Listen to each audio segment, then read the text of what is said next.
Angela Fazio is an industry powerhouse who has overseen 40,000 homes sold and $9 billion in production. And Kristen Cantrell is one of the nation's most accomplished team leaders, helping thousands of agents build their businesses. They are passionate about educating, encouraging, and empowering moms in real estate. Our next episode starts now. Hey everyone, I'm Angela Fazio. And I'm Kristen Cantrell, and this is Moms in Real Estate. And today our guest is Hilary Andes. I'm really excited to talk with her. She's been in the business only a year and a half. She knows how to find peace in the midst of tragedy, and her career lets her bring her family to Hawaii. So we're going to hear about this and so much more. Hilary, welcome. Tell us a little bit about yourself. Oh, thank you. I am so excited to be here with you guys. You guys are amazing. So this is so fun. So I, like you said, I've only been in real estate for a year and a half, but it's always been a passion. I've always loved looking at homes, and especially in Arizona. I've lived in different states and thought about pursuing real estate in other states, and it was just not appealing to me because I always kept tabs on the Arizona market. I love Arizona homes. I love Arizona. This is my home state. I grew up in Gilbert. So as soon as we moved back, we were in Michigan for 4 years. And as soon as we moved back about a year and a half ago, I jumped right into school and got my license and just didn't even give myself time to think about it. It was like, I'm doing this. So I feel like a lot of times we have people that have been in real estate for a long time. So being in it, so like in such a short amount of time, what would you say like this last year look like for you? If somebody's thinking about getting into real estate and they're like, what does that first year look like? It's fresh in your head. So tell us like how's it been? So the first year is a little intimidating, but and I still feel so new sometimes, but then I look back and you just have to jump in with both feet and just do, because you'll hear no two transactions are the same, and that is so true, but you learn so much from each transaction. So it's been really cool now to look back and be like, wow, I've learned so much and I've grown so much and I really like this. Like I'm all set up and I can kind of take this where I want and do as much or as little as I want. And it's really kind of empowering.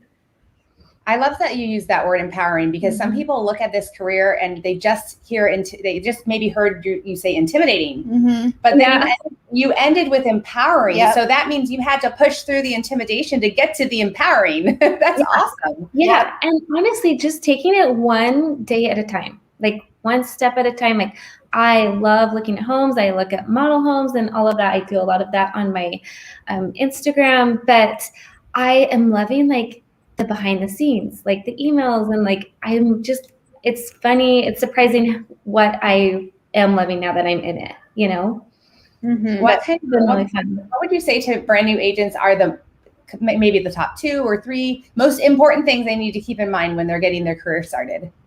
Oh, that's a good question. For me, I was like a little nervous at first. Like, I don't want this deal to fall apart because of me. So I just made sure I was doing everything I needed to, and having that support and asking questions when you need to. It never hurts to ask a question. Just keep going. That is good advice. That seems like such simple advice, but some people just quit. Yeah. And some people feel like, oh, my question's stupid. There's no stupid question. Just ask it. Well, there are a couple. I know. There are a couple. But you can ask them anyway. I think when you're new to, like, something that you need to do is be resourceful. Like, go and try to find the answer and then bring it to whoever your mentor, your team lead, or whoever you're around, right? Yeah. But so tell me, you have how many kids? I have 3 kids. 3 kids. So what did starting your own business look like with 3 little kids? So it was interesting. I mean, we have kind of this unique story because we were in residency for 4 years for my husband in Michigan, and we lived in a small town. So our life was very like slow paced. I'm always there. My husband was gone more. And in fact, I sold our home in Michigan kind of as a trial. Like, I'm just going to like do this and market it. And I sold it for sale by owner, and it was really fun. My husband was actually working in Baltimore at the time, and I did an open house. Like, it was so fun for me. It was kind of like my trial run. But anyways, so I got into school once we moved here. And so it's been a little bit of a transition because I'm like, well, I'm going to show homes now and that kind of thing. But my kids have been so great, and so is my husband. And, it's been fun. They love to look at models. Every once in a while, I'll take them with me. And it's just been fun to kind of share it more with the family because they're all interested too. And it's fun. So I'm doing a Grant Cardone training right now. I'm in his sales training university, and I'm actually loving it. It's really, really great. And one of the things that on our coaching call this week, he's like, you need to get your family on board, and you are expressing just that. I think a lot of people they don't express when starting a business, they're not expressing to their family like I need you to all be on board with what I'm doing. And I think it's great that you're doing that, especially with your kids. They can all be a part of it, and it makes it so much better for you. And it's great because then they're going to cheer you on, and they're going to be able to help motivate you too. Our kids are so trained that when we go out at night, so Ari, who's my 14-year-old, she'll be like, well, is this a business dinner or are you just having a date? Yeah.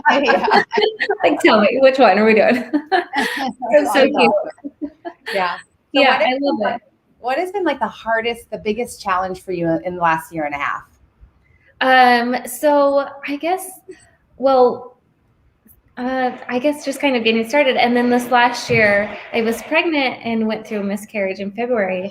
And so it was really hard. I was totally blindsided. I was 17 weeks along and was actually going in to find out the gender. And we had a gender reveal planned for the afternoon. And then we found out our baby didn't have a heartbeat. So it was just heartbreaking.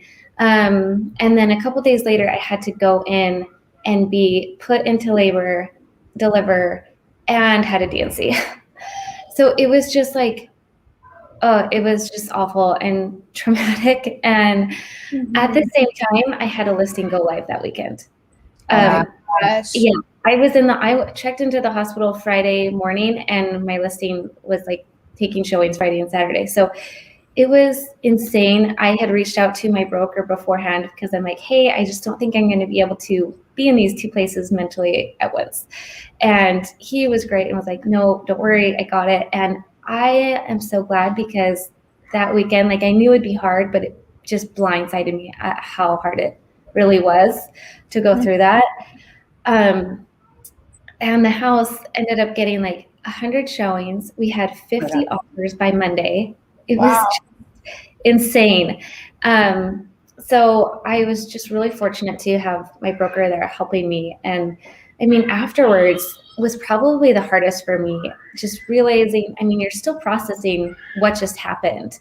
1 second you're pregnant and you're planning your life and having this baby and then you're not. And then I'm recovering and it was just, it's so different than anything I've been through and the grieving process and all of that. So it's really, really challenging. And I ended up just kind of sticking at home, and I would go for walks, then I would journal. Those were my two things that really helped. But I remember there was a point shortly after all that had happened, and I said to my husband, I don't know if I want to keep doing real estate. I just don't know if it's still there for me. And he said, he was really supportive, but just said, just give it a little bit of time and see. And luckily, this is now a blessing I can see, but just having that transaction, I was forced to go through it. We had just sold it and taken it off the market, and I was forced to follow through with that. And I'm so glad now that I did have that because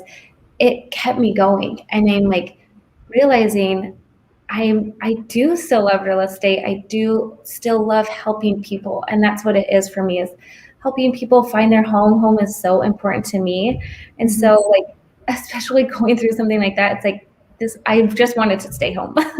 You have your ups and your downs, your highs, your lows.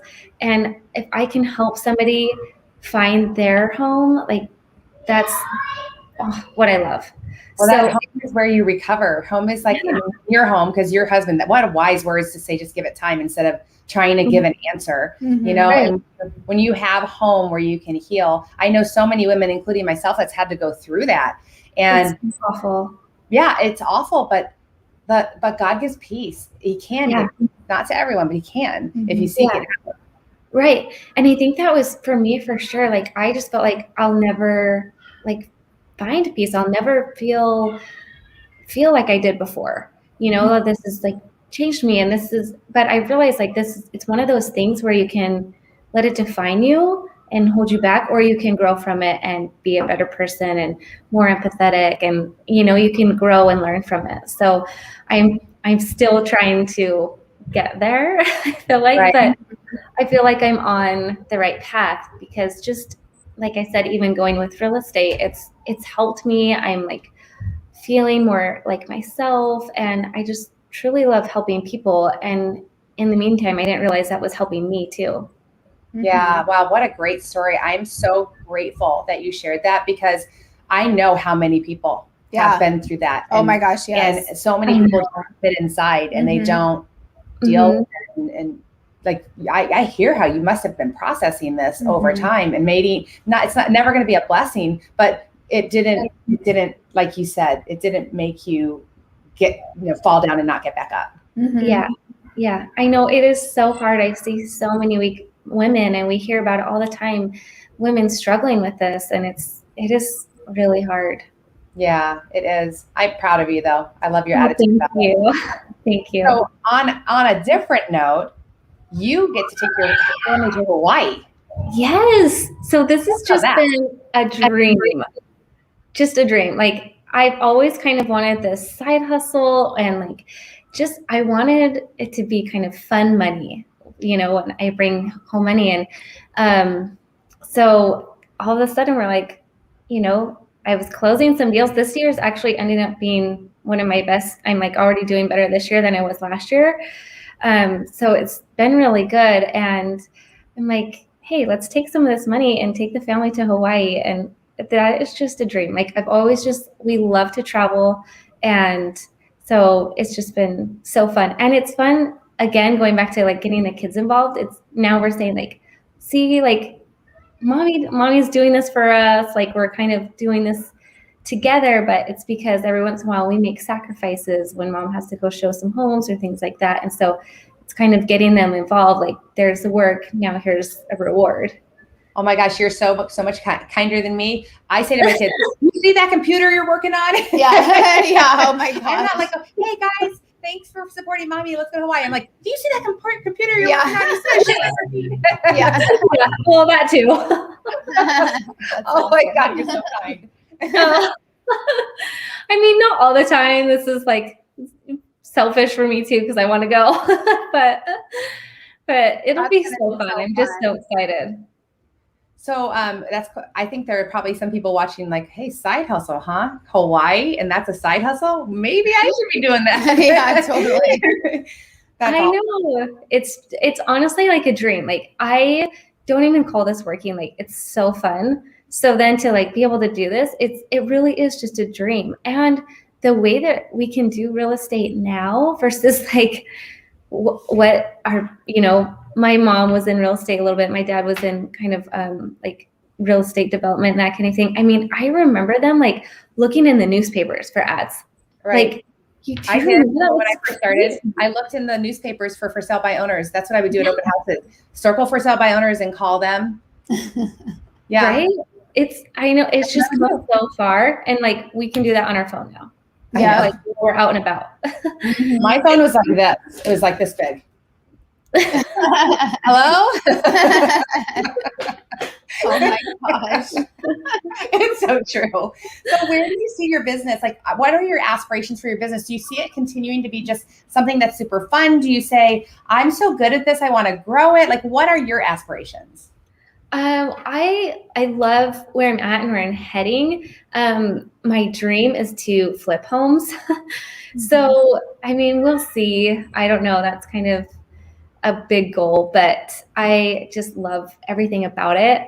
We kind of did that with our previous house in Michigan, and it was just so fun to take something and remodel it a little bit. And, we lived there, but then it paid off in the end. So, but yeah, I just want to keep growing where I am right now and keep learning. And I'm just loving the ride that I'm on right now.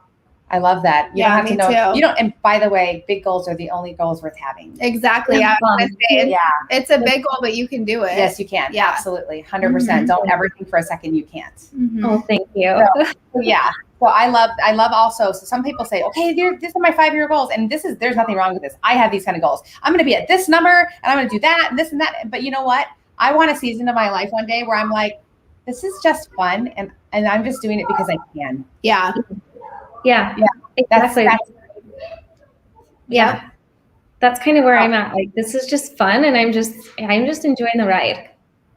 Well, I'm 100% positive that the women who are listening now and who will be listening over time will be totally blessed by the way that you shared your life with us. So I thank you so much. Yeah, thank you so much for sharing. So sweet. Yeah, well, it was a pleasure to hear your sad story, but inspirational through it. And it's so much fun to see what real estate's doing for you and your family's lives.